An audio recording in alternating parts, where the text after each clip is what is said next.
कहाँ पर इस कथा को आरंभ किया गया था? ओमकारेश्वर के नाम से, जिसे रेवा के नाम से जाना जाता है। तो कथा कहाँ से आरंभ होती है?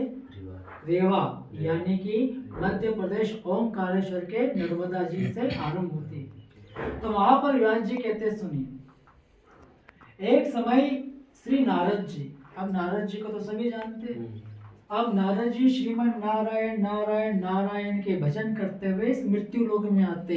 अब जहाँ मनुष्य का जन्म होता है और जहाँ मनुष्य की मृत्यु होती है उसे मृत्यु लोक कहा जाता है। अब नारद जी जैसे भूमि पर आगे जाते हैं तो नारद जी सबसे पहले क्या देखते हैं कि सर्वेण माता पिता देवंतु भवा। हमारे शास्त्रों में माता पिता को देवताओं के बराबर माना गया है, पर नारद जी ने सबसे पहले भूमि पर क्या देखा कि ऐसे ही माता पिताओं का अपमान, ऐसे ही माता पिताओं का तिरस्कार और ऐसे ही माता पिता को आज हम गाली दे रहे हैं, तो क्या फिर हमारा उद्धार होगा?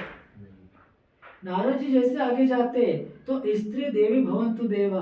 और पहले याद रखिए, मजाक की बात अलग है, मजाक में कुछ भी बोल दे, पर जिस घर में स्त्री का अपमान होता है, जिस घर में स्त्री का तिरस्कार होता है, ना तो उस मनुष्य के पास लक्ष्मी टिकती है, ना उस घर में सुख होता है। तो कभी स्त्रियों का अपमान नहीं होना चाहिए। अब नारद जी ने ये भी देखा। अब नारद जैसे आगे गए तो गौ रूपिणा मातृता। आज हम मंदिरों में क्या बोलते हैं, कथाओं में गौ माता की जय हो, और आज ऐसी गौ माता क्या वास्तविकता अपन जय करेंगे? आज ऐसी गौ माता को मारना, उनको पीड़ा देना। अब नारद जी ने तब संसार में देखा तो नारद जी का मन दुखी हुआ। तो नारद जी भगवान विष्णु जी के पास जाते और भगवान विष्णु जी को कहते हैं कि साक्षात रूप प्रणाया, कि मैं मेरे जो समस्त रूप है मैं उससे आपको प्रणाम करता हूँ, और ये भगवान आप मेरा प्रणाम आपके श्री कमल चरणों में स्वीकार करें। भगवान ने पूछा, हे नारद जी, आपका आज वैकुंठ में आना कैसे हुआ? तब नारद जी ने कहा कि हे भगवान, मैं कलयुग रूपी संसार में गया तो मैंने मानव को देखा कि मानव हर प्रकार से पाप को करता है, हर प्रकार से झूठ बोलता है, हर प्रकार से कपट करता है, तो हे प्रभु, मनुष्य का कल्याण कैसे हो? और प्यारे, मैं सदैव कहता हूँ, आप कितने बड़े पापी हो, कितने बड़े अधर्मी हो, खाली भगवान को एक समय कहना होता है कि हे प्रभु, मैं जैसा भी हूँ मुझे स्वीकार करो, मैं तेरा हूँ। प्यारे, मेरी बात मानिएगा, ईश्वर सब पे दया करते हैं और सब पाप को क्षमा भी करते हैं, पर मात्र उनकी शरण में जाने की देर। किसी को आज समझ में आता है भगवान क्या है, और किसी को कल समझ में आता है भगवान क्या है, पर नाता सभी को। तो अब नारद जी ने भगवान से प्रश्न किया था, तो भगवान ने कहा, सुनो, मैं तुम्हें सत्य नारायण का कथा सुनाता हूँ। अब ये वास्तविकता सत्यनारायण की कथा लीलावती कलावती नहीं है, ये हम भक्तों की कथा सुनते हैं। सत्य, भगवान ने क्या कहा? सत्य नारायण। जो मनुष्य अपने जीवन काल में सत्य बनाएगा अपने शरीर को, उसके हृदय में नारायण का वास होगा, उसके समस्त पाप से मुक्त होकर अंत में मेरी शरण को प्राप्त करेगा। अब भगवान नारद जी ने प्रश्न किया कि भगवान, इस शरीर को सत्य कैसे बनता है? सत्यनारायण कथा क्या है? शरीर को सत्य बनाना है। तो नारायण आपके हृदय में, तो सत्य और नारायण, कौन है सत्य नारायण? अपन। शरीर को सत्य बनाओ तो नारायण कहाँ है? हृदय में। तो यही सत्य, यही नारायण है। अब भगवान ने कहा कि सुनो, राम प्रति मोहि जन सेवत प्रभु मन सत्य।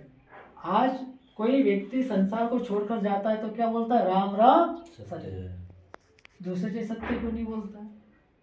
क्योंकि राम का नाम ही सत्य है। और जो मनुष्य राम के गुण को गाता है, राम के चरित्र को गाता है, उसका जो शरीर होता है, उसका मन, वाणी और ज्ञान होता है, वो पवित्र हो जाता है, वो शुद्ध हो जाता है, तो उसका शरीर क्या हो जाता है? सत्य बन जाता है। पर एक दिन भगवान का नाम लेने से शरीर सत्य थोड़ी बनता है। एक घड़ी आधी में पुण्यात तुलसी संगत साधु की हरि कोटि अपराध। मनुष्य को दिन में जितना भी समय मिल जाए उस समय भगवान का उसको नाम जप करना चाहिए। 5 मिनट, 10 मिनट, 15 मिनट, हम यदि रोज नाम जप करेंगे तो शरीर सत्य बन जाएगा। और जिस दिन हमारा शरीर सत्य बन जाता है प्यारे, उस दिन हमारे हृदय में नारायण का वास हो जाता है। और जिस दिन हमारे हृदय में नारायण का वास हो जाता है उस दिन क्रोध, अहंकार, लोभ, माया, संसार को गाली देना, संसार से गाली सुनना, आपके मन में समस्त प्रकार के भाव खत्म हो जाते हैं। एक भाव रहता है मैं, मेरा कार्य और मेरे ईश्वर। पर तब तक हम शरीर को सत्य नहीं बनाएंगे तब तक कुछ भी संभव नहीं है।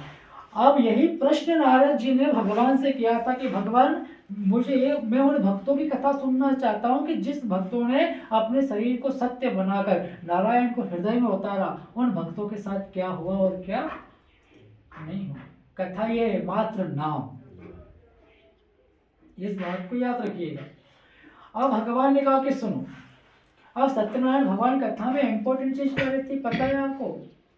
नाम, प्रेम, भाव ने हो सके तो आटे की प्रसाद का नियम होता है इसमें। किसकी? आटे का। अब आटे के प्रसाद को क्यों लगाया जाता है, क्यों चढ़ाया जाता है? अनोपाद्यकम अर्णः अनोपाप रूपाय अनसस्थिता युगे युगे। हम आज हमारे खेत को किस चीज में उगाते हैं? खेत में अन्न को उगाते हैं, गेहूं बोते। आप कितने जीव को मारते हो? बहुत से जो हमारे जानकारी मारते हो कि नहीं? हाँ, हमारे शास्त्रों में चींटी को मारते हो तो नरक भोगना पड़ता है। अब कितने जीव को मारता है मनुष्य इसमें? बहुत सारे मारते होंगे।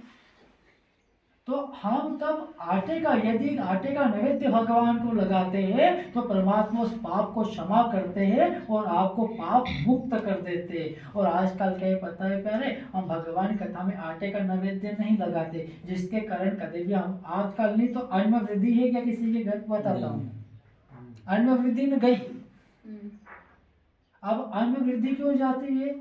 तब वो अन्न पवित्र नहीं होता है। और अन्न पवित्र कब होता है? तब उस आटे का नैवेद्य भगवान को लगाते हैं। तो इससे इंपॉर्टेंट कथा में होता है आटे का नैवेद्य भगवान को लगा। बिल्कुल, थोड़ा सा बन जाए जाओ।